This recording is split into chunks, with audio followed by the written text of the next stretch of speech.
ये कहानी एक हाथी और एक चींटी की है। एक बार जंगल में एक हाथी रहता था। उसे अपने बड़े डिलडॉल पर घमंड था। वो हमेशा जंगल के दूसरे जानवरों को तंग करता और उनका मजाक उड़ाता। एक दिन जब वो जंगल से गुजर रहा था, उसने एक तोते को देखा जो दरख्त पर बैठा था। ए तुम वहाँ क्या कर रहे हो? क्या तुम्हें दिख नहीं रहा कि हम यहाँ से गुजर रहे हैं? मैं इस जंगल का सबसे ताकतवर जानवर हूँ। चलो मुझे अदब से सजदा करो। क्या? मैं क्यों तुम्हें सजदा करूं? क्या तुम नहीं जानते कि मैं कौन हूँ? मैं तुम्हें सिखाऊंगा कि मेरी इज्जत कैसे की जाती है। तोते ने हाथी को सजदा नहीं किया। गुस्से में हाथी ने पूरा दरख्त हिला दिया और उसे उखाड़ फेंका। अब वो तोता उस दरख्त पर बैठ नहीं सकता था, वो उड़ गया। जाओ उड़ जाओ।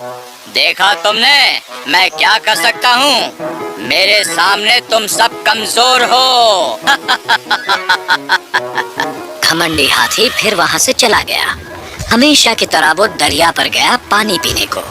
बस उस दरिया के किनारे पर चींटी रहती थी, एक छोटी सी चींटियों के बिल में।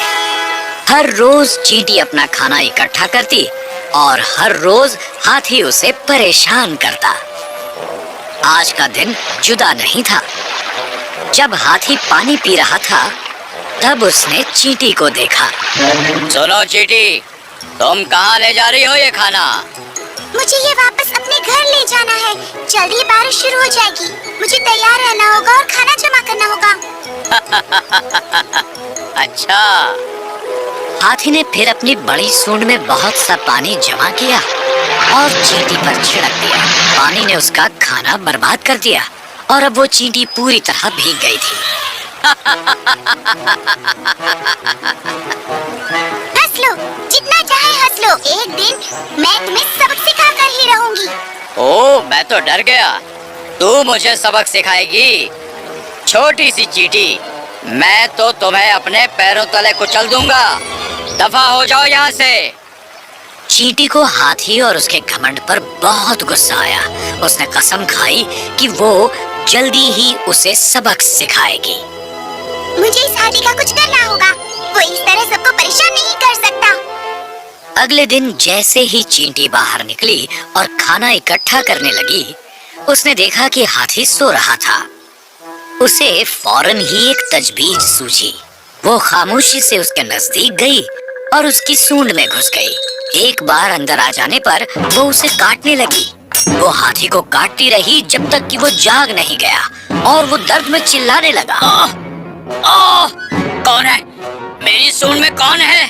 बाहर निकलो, मुझे बहुत तकलीफ हो रही है। चींटी ने उसका चिल्लाना सुना, फिर भी वो काटती रही, बाहर नहीं आई। अब हाथी को बहुत दर्द हो रहा था। वो रोने लगा। मेहरबानी करके मेरी मदद करो। मेहरबानी करो। कौन है वहाँ? बाहर निकलो। चींटी ने हाथी का रोना सुना और उसकी सूंड से बाहर आ गई। हाथी उस अदना चींटी को देखकर सकते में आ गया। वो इतना खौफजदा था कि चींटी कहीं उसे फिर न काटे, इसलिए उसने घुटने टेके और वो माफी मांगने लगा। मैं फिर कभी तुम्हें परेशान नहीं करूँगा। हाथी अपनी गलती समझ गया। वो वहाँ से चला गया। उस दिन के बाद उसने फिर कभी किसी को नहीं सताया। अब तुम समझे? कोई भी बड़ा या छोटा नहीं होता, सब काबिल होते हैं। अपने हुनर पर घमंड मत करो। का इस्तेमाल दूसरों की खिदमत के लिए करो।